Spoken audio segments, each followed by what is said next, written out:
Ignition running. Liftoff. We have a liftoff. Good evening. Welcome. It is Erick Erickson here, News 95.5 AM 750 WSB. Quick check of the radar here. Oh, we've got a flash flood warning in effect for DeKalb County around the Decatur and Druid Hills area. That'd be around Emory. It appears liberal tears are still flowing throughout the area, swamping cars. The tears are still happening. Because of the Brett Kavanaugh nomination. You can actually detect it on radar. There is so much water out there and water vapor now in the air in the Decatur area. Actually, seriously, there are light sprinkles in the Decatur area on the radar right now, but no flash flood warning other than... Oh, my goodness gracious. Y'all, come on. This is ridiculous. Oh, the tears of unfathomable sadness. Yummy, you guys. The meltdown is hysterical. You've got Terry McAuliffe, the former governor of Virginia, Bill and Hillary Clinton's lackey, out there saying that Brett Kavanaugh will literally and directly lead to the deaths of millions. Now, how can Brett Kavanaugh lead to the deaths of millions when they already told us everyone had died from net neutrality and the tax cut? How can this be?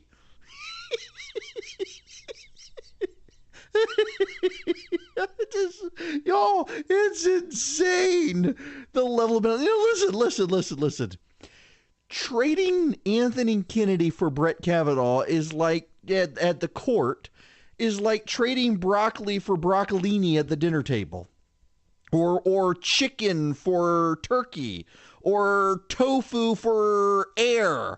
It's not a big change. Nothing really is changing on the Supreme Court for that matter. Is Kavanaugh to the right of Anthony Kennedy? Yes, he is generally. But he's big into judicial restraint. It's not like he's that far from Anthony Kennedy, who, by the way, this past court's term voted fairly consistently and regularly with conservatives. It's just not a huge thing, y'all. And now let me find this tweet for you that came up a little while ago. Where is this? Yep, bear with me here. Yeah, the meltdown from the left, the hysteria from the left. They're out claiming, this man, we can't have this man on the Supreme Court because the FBI is investigating. Here we go. The leadership conference. I don't even know what the leadership conference is. Civil Rights Org is their Twitter handle. The Leadership Conference on Civil and Human Rights. The nation's oldest and largest civil rights coalition. Make no mistake. I'm sorry, I have to read this in their voice. Make no mistake. Brett Kavanaugh is a direct threat to our civil and human rights and is unfit to serve on our nation's highest court. Seriously, I don't even know who the heck this person is. Vanita Gupta, I have no idea. But yes, this is so stupid. Okay, let me give you some stats on Brett Kavanaugh. But there are very few people who have ever shaped the Supreme Court who go on the Supreme Court. John Jay, at the founding of the country, is one of them. I mean, this is very, very, very few. See, here's the thing. Kavanaugh clerked for Anthony Kennedy. He was then hired by a law professor named Elena Kagan. He then worked for Ken Starr during the Clinton years, and then went to work for George W. Bush, who appointed him out of the White House onto the D.C. Circuit Court of Appeals. He actually married George Bush's private secretary, in a personal secretary who worked for him in the White House. He had brought up from Texas. Kavanaugh is the guy who told George W. Bush, back when the filibuster was still in effect, for judicial nominees. Thank you, Harry Reid. Kavanaugh is the guy who told George W. Bush that if you find someone to replace Rehnquist and O'Connor, who has come out and said specifically that Roe v. Wade should be overturned, or that the Second Amendment is an individual right, that there's no way the Democrats would allow that person on the court. So to find a conservative who can go on the court, who will move the court to the right, what you need to do is you need to find a judge who hasn't written explicitly about ideological issues, but has written regularly about judicial restraint and the need for judges to know their place and the need to rein in judges from their current place.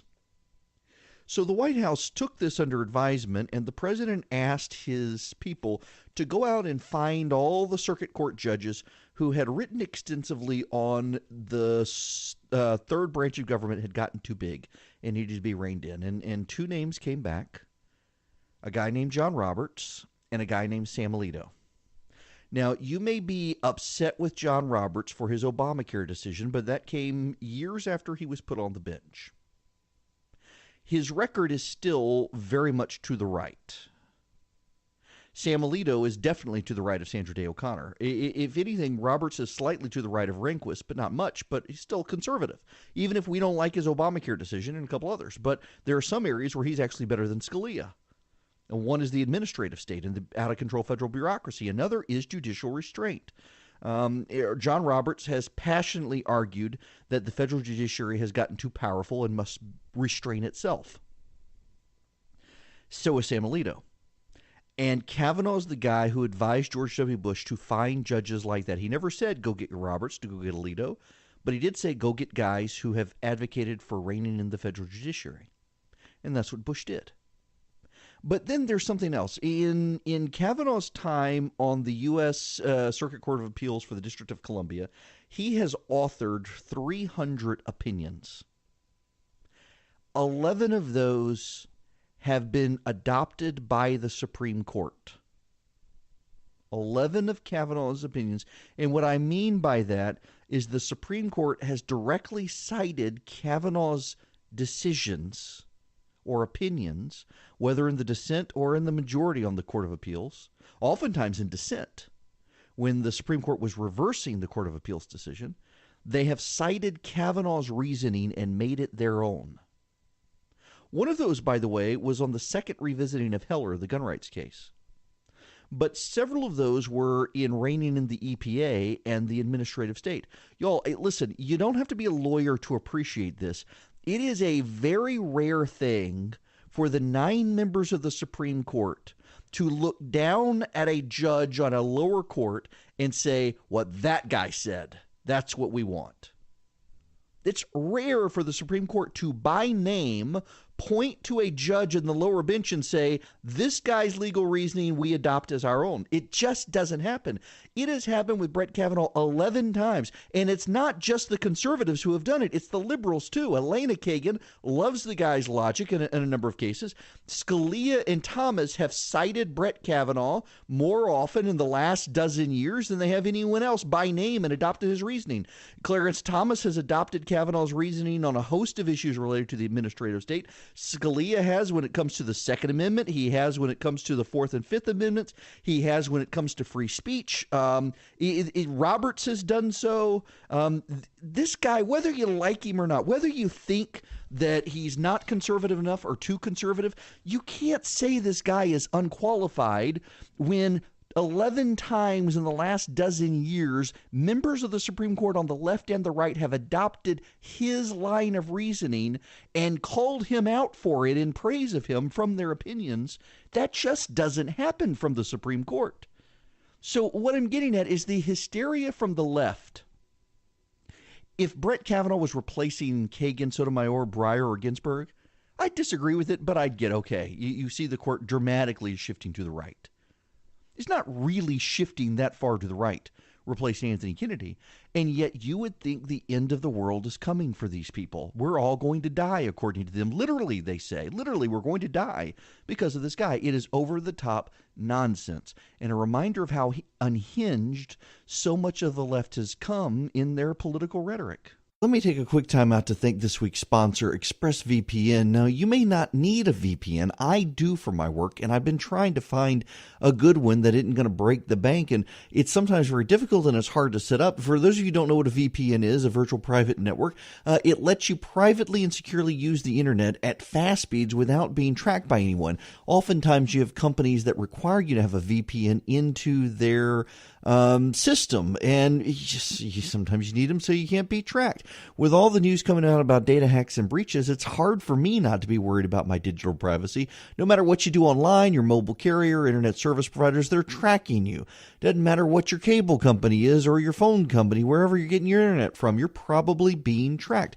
With ExpressVPN, your internet data is encrypted. Your IP address is hidden. ExpressVPN covers less than $7 a month. It's rated the #1 VPN service by TechRadar and dozens of expert reviewers.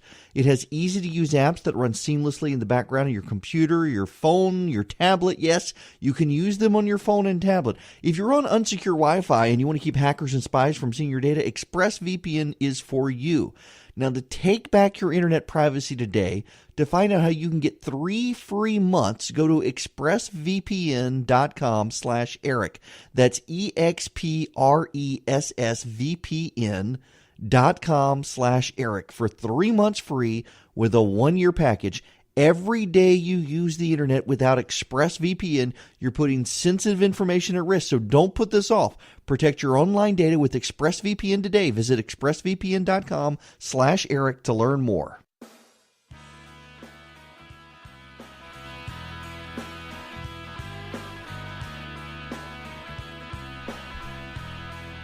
It is 27 after the hour. The phone number, I'm going to go on and open up the phone lines now. We'll take your reactions to Brett Kavanaugh. What do you think? 404-872-0750, 1-800-WSB Talk. And I want to tell you all about Harry's Razors. Why? Because they're awesome. For a limited time, my listeners are going to get a special deal. Now, you can go to Walmart and Target and get Harry's Razors. In fact, when I was in D.C. a couple weeks ago and had forgotten my razor and was on Meet the Press, I was able to go to a Target and buy a Harry's razor blade, and my goodness, you save so much money compared to the fancy name brands that actually aren't better than Harry's. They're solid. So for a limited time, you get a special offer.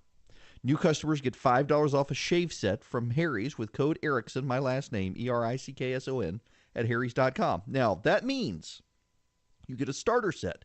It comes with a 5-blade razor. They have less than 5 blades. If you're like me and you get razor burn and whatnot, you can go less. But their starter set, you get a 5-blade razor, a weighted handle, foaming shave gel, and a travel cover for just how much? Not $10, not even $5, $3, $3. And free shipping when you use code Erickson at harrys.com. You join millions of guys, myself included, who've already switched by going to harrys.com today. You use code Erickson, ERICKSON, at checkout to claim your offer. By the way, speaking of checkout codes and whatnot, this reminds me, with the Resurgent Gathering coming up, I still can't tell you guys who some of the speakers are because they're from the Trump administration and the security concerns are legit. I want to talk about security for the Supreme Court when we come back, as a matter of fact. But we do have some cool speakers, some governors, some senators. David Perdue is going to be there from Georgia, Ted Cruz from Texas, and others. So text Austin to 345-345 if you want to come. There's still time to get the hotel deal, too. You get, I think, 50% off the hotel rates at the Austin Sheraton. You get discounted parking, free Wi-Fi, breakfast and lunches are included on the 3rd and the 4th. It's a great deal. So come to Austin. Text Austin to 345-345. When we come back, security. When does the shooting begin over Brett Kavanaugh? And I mean that seriously.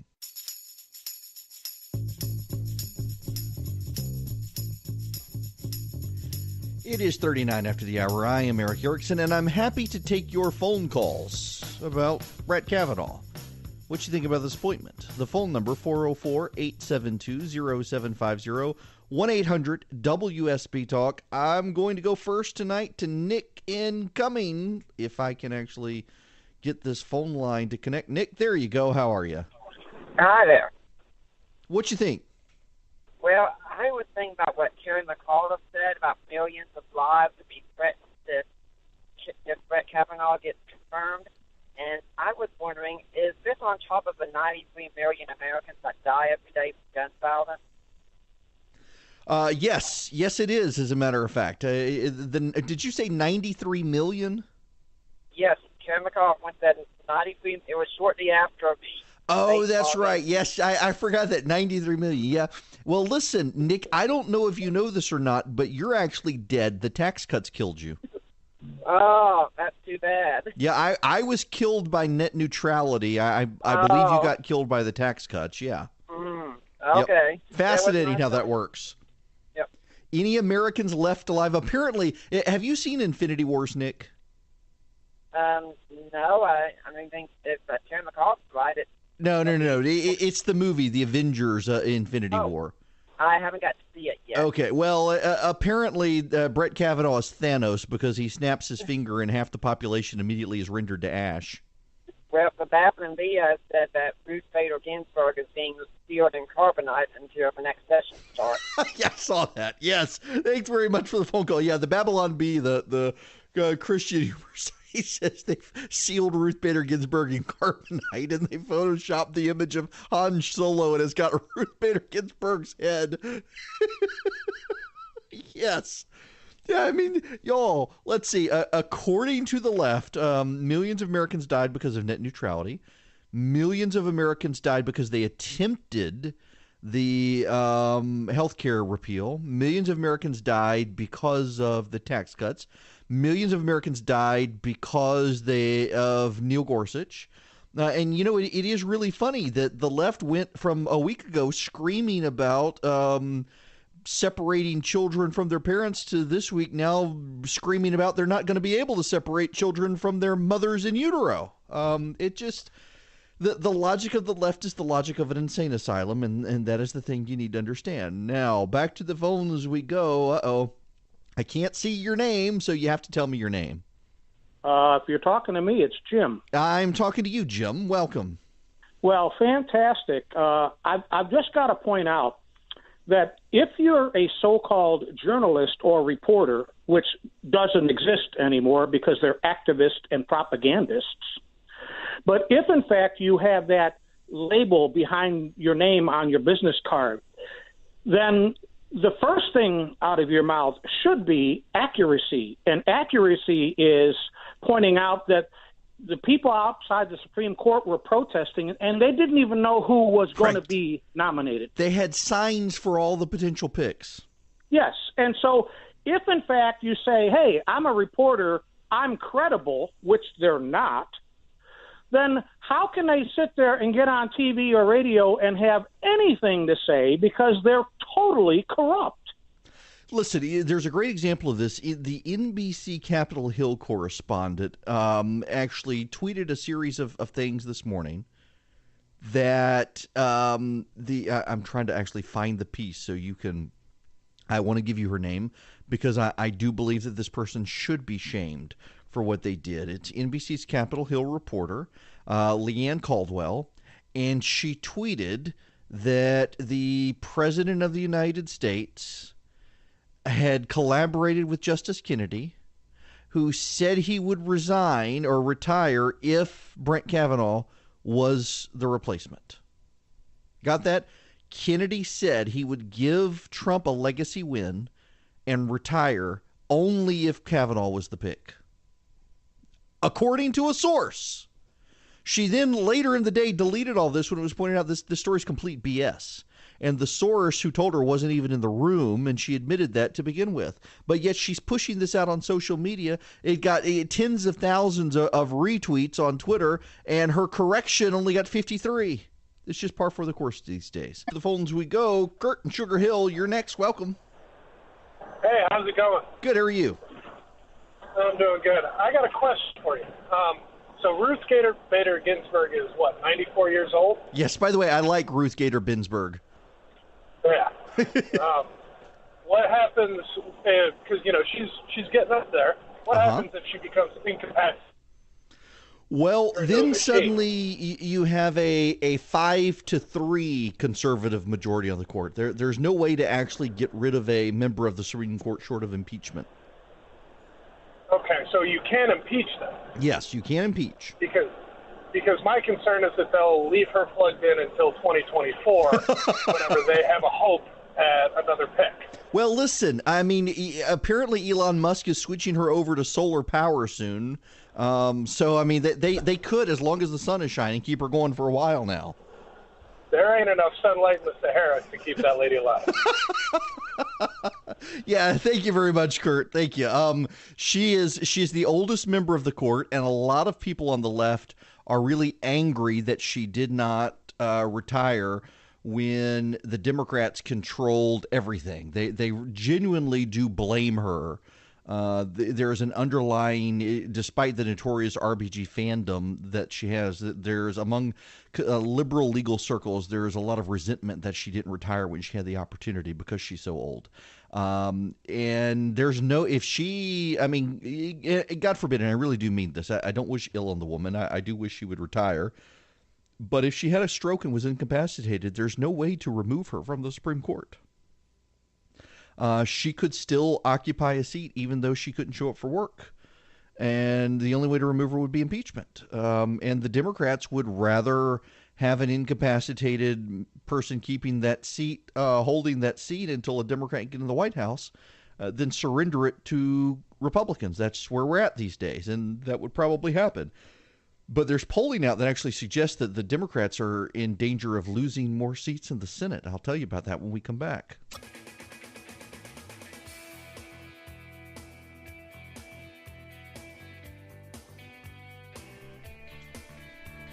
Thank you very much. Erick Erickson here. The phone number 404-872-0750, 1-800-WSB-TALK. Let's see. I'm going to go to the phones and go to Chris from Canton. Chris, welcome. How you doing, Eric? Good, how are you? Well, you said you were about to talk about some of the Senate polls. Which ones were you about to refer to? The Axios polling that came out today. The Axios? Okay, Yeah. because I was looking at that, and yeah, I did see that. It looks pretty good for Republicans. The only thing is, SurveyMonkey, because it was a SurveyMonkey poll. Like, they're one of the lowest rated pollsters on 538's poll rating. Like, they have like a D- on 538's pollster ratings. Exactly. So, yeah. Yep. But it does look good. Yep. We'll see. It does. The point, though, Chris, is that, yes, the SurveyMonkey, and part of it is online, too, and you've always got to be skeptical of those, but the trend lines are consistent, and that's largely the point here, is that don't pay attention to the individual poll number, pay attention to the poll line, or the poll trends, and the polling average. And the polling averages are starting to line up, even though it's Survey USA, or SurveyMonkey, rather. The polling trends are all in that direction, that you're starting to find Republicans doing better than expected in some of these seats.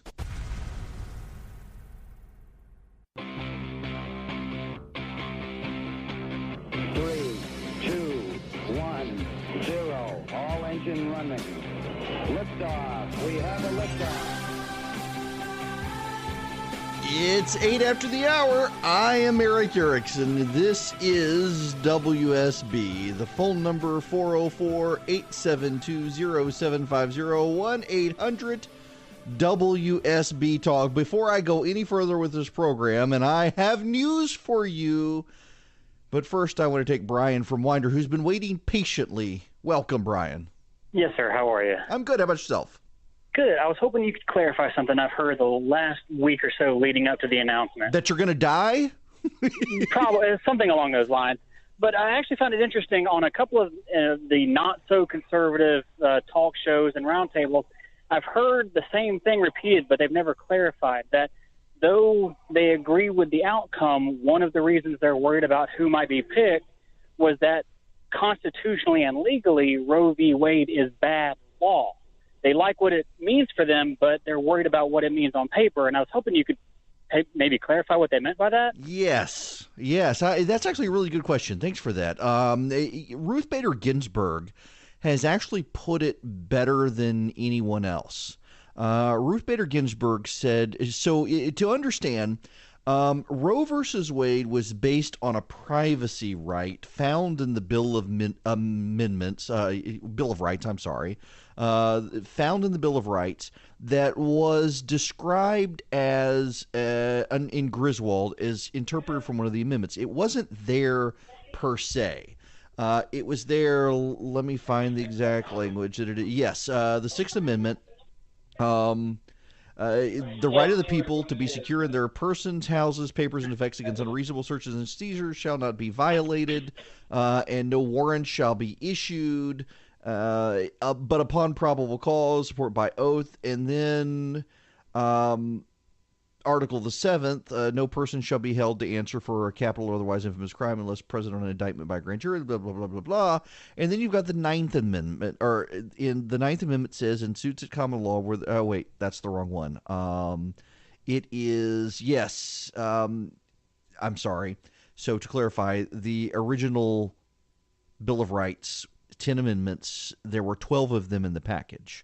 Not all of them got adopted. So when I said the 11th, that's actually the 11th of the proposal. It was the Ninth Amendment.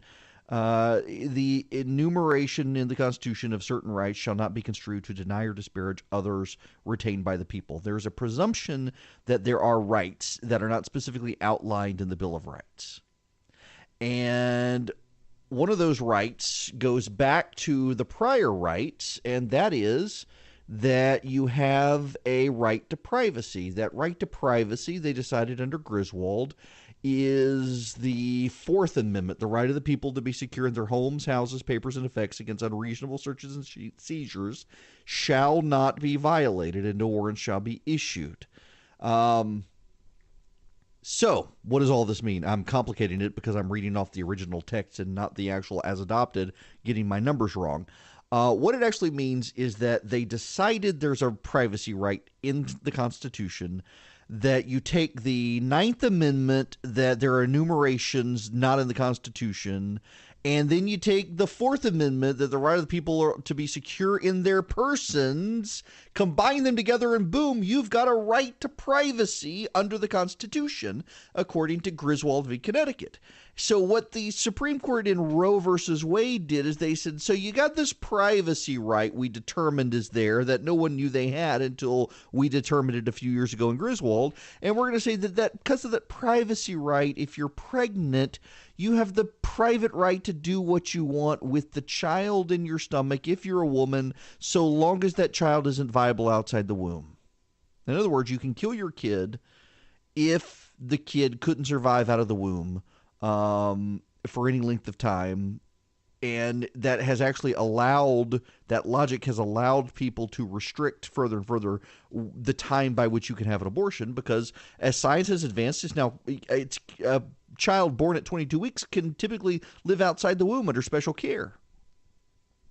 So I have muddied the situation because I've thrown myself off in trying to explain too much detail, but the basic gist of it is Ruth Bader Ginsburg said, you shouldn't have done this under a privacy right under the Fourth Amendment.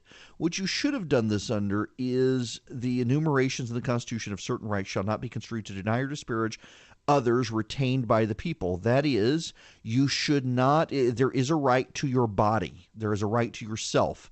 That right should exist under the Ninth Amendment, separate from any right to privacy. It should exist under the 13th Amendment because of slavery. The government should not be allowed to control you.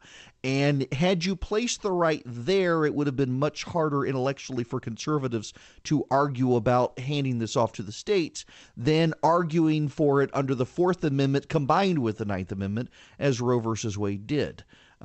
Ginsburg makes a very compelling case, actually, I dare say, that they just got the amendment wrong where you should find a right to abortion. Now, I disagree with it. I don't think it's there. But she makes a good case it should have been found elsewhere. And I've kept Mark McKay waiting because I've been rambling trying to explain this so people can understand it. So let me ask you, what is slavery? What is slavery? Well, one of the words used for slavery historically is thrall, the state of being in someone's power. When you're in thrall with someone, you are under someone else's power. They control you. That was another word for slavery. So the argument from some people on the left is that your ability to have an abortion is under the 13th Amendment. It's not a right to privacy. It's a right to control your own body. Because if you can't control your own body, you're in thrall to someone. You're enslaved to someone else.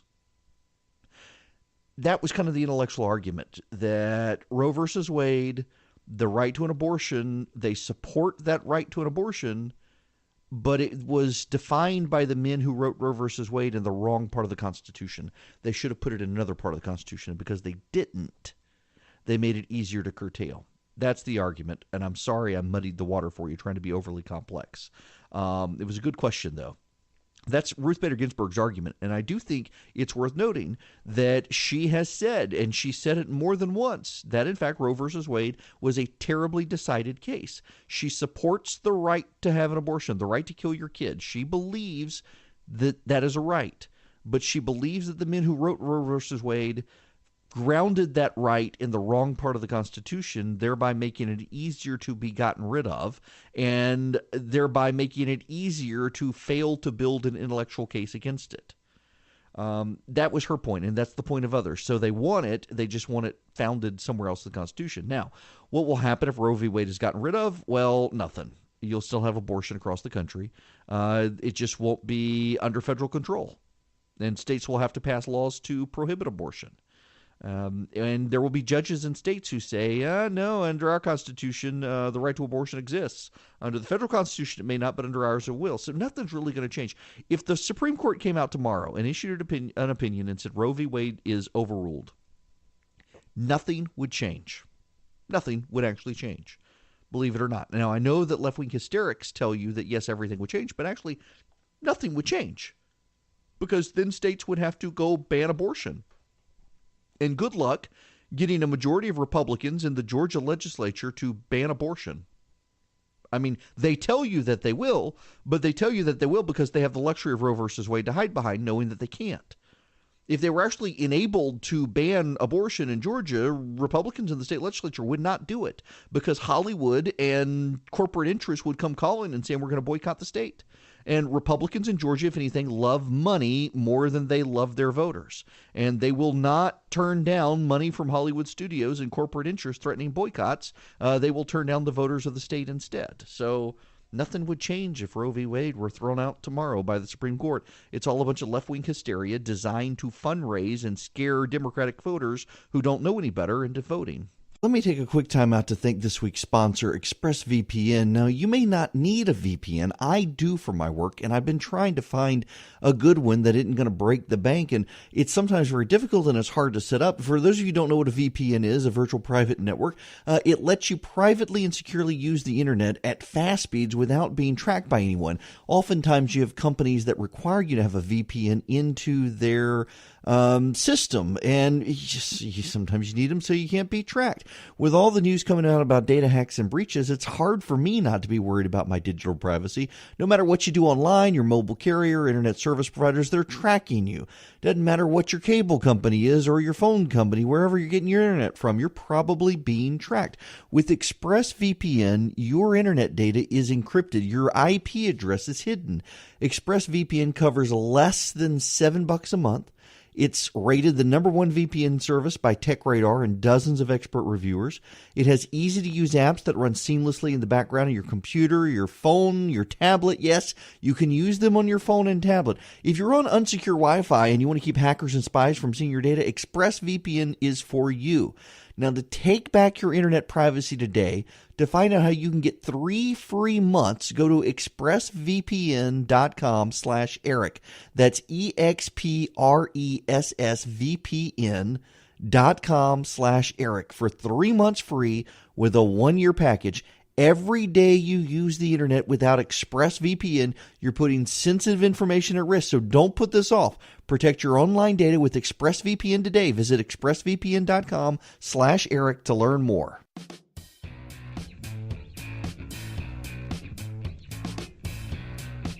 I haven't even got to talk yet about what I want to talk about when it comes to Brett Kavanaugh, but I'll get there. I want to take your phone calls too. Joseph in Atlanta, you're next. Welcome. Hey, Joseph. Hi, Eric, can you hear me? Yep. I can hear you. Eric? Let's put Joseph on hold and... Hey, Eric, I'm here. Okay. All right. Are you there? Let's go, Joseph. Hey, Eric, thanks a lot for taking my call. I appreciate you spending time with us. See, my question is pretty simple. I think you were talking a minute about Georgia having to abolish or pass a law that makes abortion illegal even if Roe versus Wade were to get overruled or overturned. And, right. and I wanted to just at a basic level understand that rationale. My thought was, if it gets overturned, doesn't it in effect make it illegal nationwide at that point? No. It doesn't, because all Roe versus Wade. So Roe versus Wade involved a Texas statute that said abortion was illegal. And when Roe versus Wade went to the Supreme Court, what the Supreme Court determined is that abortion is a constitutional right. So if it went away, it's no longer a constitutional right, but that doesn't mean you can't have one. It's declaring something not a right doesn't make it illegal. In the same way, you eating chocolate, you don't have a right to chocolate, you just get to eat chocolate. So if the Supreme Court were tomorrow to say that you don't have a right to an abortion, doesn't mean that abortion is banned. It just means there's not a right under the Constitution to it. You can still have one. In the same way you can have chocolate, even though there's not a right to chocolate in the Constitution. What would have to happen is you would have to then go back and pass laws that say abortion is prohibited, because the default in American jurisprudence is that unless something is prohibited, it is permitted. In totalitarian countries, remember that the typical default is that unless it is permitted, it's prohibited.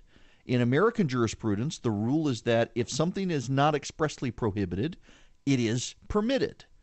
And so unless you have a law that expressly prohibits abortion, it may not be a constitutional right, but it's permitted. You have to pass a law in Georgia to say no one's allowed to eat chocolate for there to be a chocolate ban. If there's no law, then the default is you get to eat chocolate. The same way that if you got rid of all laws prohibiting marijuana, well, marijuana would become legal. There's no law saying you can't do it. You got to have a law that says you can't do this. So it doesn't have to be a constitutional right for you to be able to engage in eating chocolate or what have you. There's just got to be no laws saying you can't do it in American jurisprudence. Now, when we come back, I'm going to get to my point on Kavanaugh.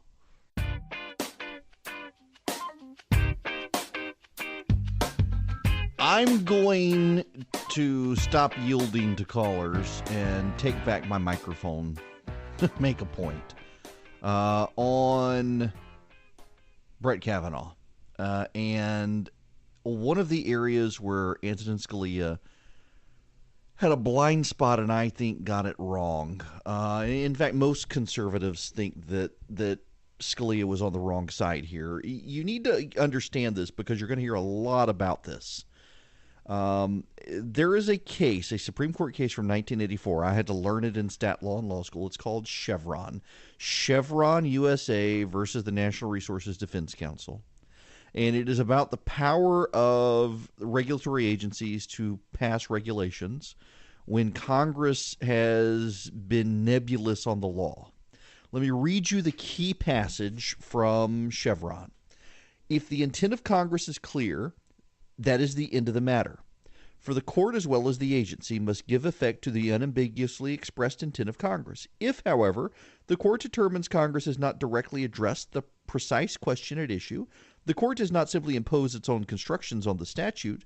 Rather, if the statute is silent or unambiguous with respect to the specific issue, the question for the court is whether the agency's answer is based on a permissible construction of the statute.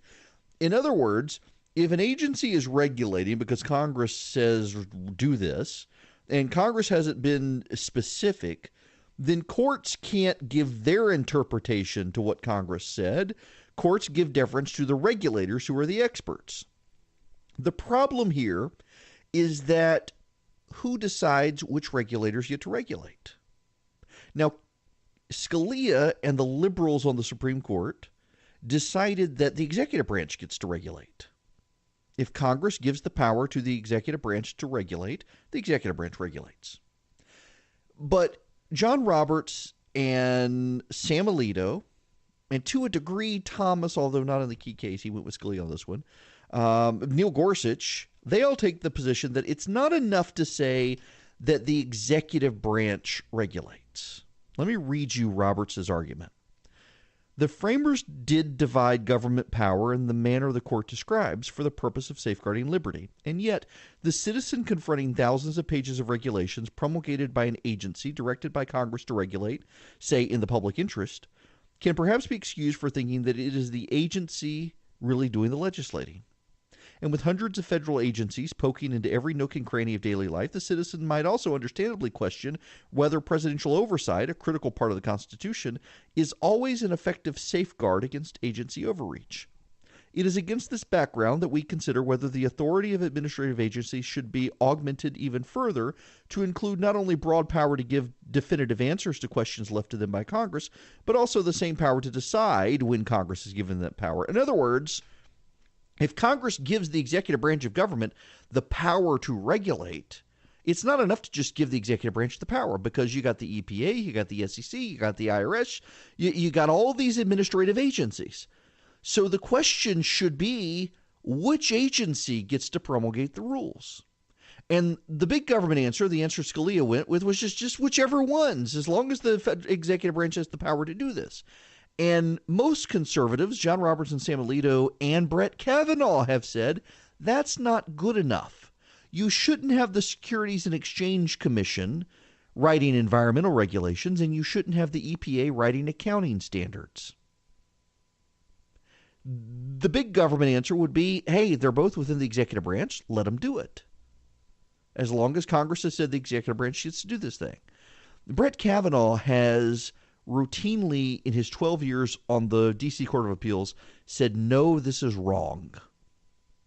That the EPA can't write accounting standards for businesses that engage in environmental cleanup just because the business engages in environmental cleanup. The EPA has no authority from Congress to write accounting standards. Brett Kavanaugh has also said, for example, that the IRS has no authority to regulate tax preparers. The goal of the IRS is to write regulations and enforce the tax code, not to regulate tax preparers, which is a different thing. They fall under accounting standards, not tax rules. And by the way, Scalia backed him up on that, as did Clarence Thomas. He's also taken to task the EPA and said the EPA, for example, doesn't have the ability to regulate certain things, even if he thinks it's a good idea. For example, he said the EPA doesn't have the power to regulate carbon emission standards because Congress hasn't given them that power. Pretty big deal here in rolling back the regulatory state and constraining it, in making sure it can't overrun the role Congress has ascribed, and also forcing Congress to write clearer laws. There's a point to this. So here's the thing. The Code of Federal Regulations exceeds 200,000 pages. In just the first 5 years of the Obama administration, the Code of Federal Regulations, that's where all federal regulations reside so that you can see them in paper. In just 5 years of the Obama administration, it grew by almost 20,000 pages. And Kavanaugh's position, John Roberts' position, Sam Alito's position, Neil Gorsuch's position, and Clarence Thomas's position. Oh, wait, that makes 5 on the Supreme Court. That makes a majority of the Supreme Court. Their position is that you can't say ignorance is no defense of the law. When people are going to jail for regulations they didn't even know existed because the bureaucratic state is churning out so many regulations every day. And if Congress didn't give a bureaucrat the power to throw someone in jail for failing to comply, they certainly can't have that power. He wants to curtail the administrative state, and that is a very good thing. He says that the regulatory state has gotten too big, it's too unwieldy, and none of these people are elected. And we can't be giving unelected bureaucrats the power to throw people in jail, particularly when Congress has been silent on that issue. For all of you, whether you're on the left or right, that's a good thing, because the bureaucratic state has gotten too big. It's 53 after the hour. My buddy Fred on Twitter just made a good point. I wish I had made it. I'm going to give him credit for it instead of stealing it. The Kavanaugh appointment being so hostile to the administrative state, he says, it's not good for the left. Much of the reason the regulatory state has gotten to where it is that the left is using it to strangle private enterprise. After all, businesses that are destroyed by excessive regulation, they can point to and say, look, the private sector's failed. And so then the left says, hey, well, the private sector's failing. We need socialism. Yeah. The left has used the administrative state to go after private businesses, to go after citizens. Y'all, I've got a real problem at an intellectual, philosophical level. Listen, I learned this in law school, that ignorance of the law is no defense. When you break the law, I mean, take example of me yesterday. I got a $100 fine from the for riding in the toll lanes, and I've got a toll pass, but my credit card had expired. Actually, it hadn't expired; it had been stolen, and I hadn't updated it. And so I got a $100 fine because I hadn't gone in to update my credit card. And several people said you can get out of it, and the Peach Pass people said, nope, you've got an obligation to maintain your credit card at all times. I had no idea, but ignorance of the law is not an excuse. I had to pay the $100 fine, even though somebody stole my credit card. I've got a real problem, though, when the federal government, when the Code of Federal Regulations exceeds 200,000 pages, that Code of Federal Regulations was adopted by people who are not elected, who cannot be fired by voters, who are not in the first branch of government, the branch that actually writes the laws. I got a real problem with courts saying ignorance of the regulation is no excuse. You got to do this. I mean, take, for example, what was it? One of the guitar companies, which was it? Was it Gibson or the other one? I can't remember. They violated a federal regulation that said they had to comply through a treaty with the laws of Indonesia on harvesting trees to make their guitars. The Indonesian government gave them permission to harvest the trees despite the Indonesian law, and the Obama administration wiped out the business basically, because they violated the regulation that said you had to comply with the Indonesian law, not comply with the permission of the Indonesian government, but with the actual law. And the whole business got wiped out. The guy was punished. And how can you got permission from the Indonesian government? Ignorance of that Indonesian government law should not throw you in jail or wipe out your business. And Kavanaugh is on the side of the small business owner, saying the federal government has gotten out of control at the bureaucratic level. This is not sustainable, nor is it healthy, and these people aren't elected. We got to slow these people down. I agree with him, and I think he will be a good pick. He was not my first pick. He wasn't my second pick. He was my third pick, but I think he'll be good. And I think that the freak out from some on the right that he's not going to wipe out Roe v. Wade the moment he gets on the court, well, the case has to be right. And I think I don't think he is going to declare Roe v. Wade unconstitutional or with the four others. I don't think John Roberts will give him the fifth vote. But I think you do have 5 votes to begin whittling that down. And guess what? The Democrats got rid of the filibuster. They can't stop his nomination.